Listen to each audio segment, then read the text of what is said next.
কোথায় যাচ্ছিস দিদি?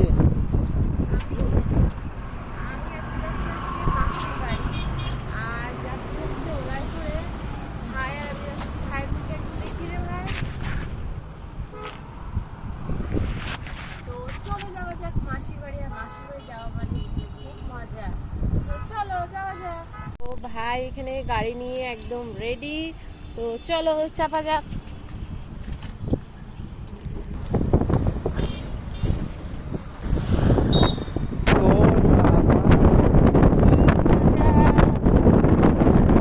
এখানে কিন্তু হাওয়া দিচ্ছিল এত বলে একদম কথা বোঝা যাচ্ছিল না, তাই ভয়েস ওভার দিলাম। ফাইনালি কিন্তু মাসির বাড়ি চলে এসেছি, তো চলো তাহলে আমি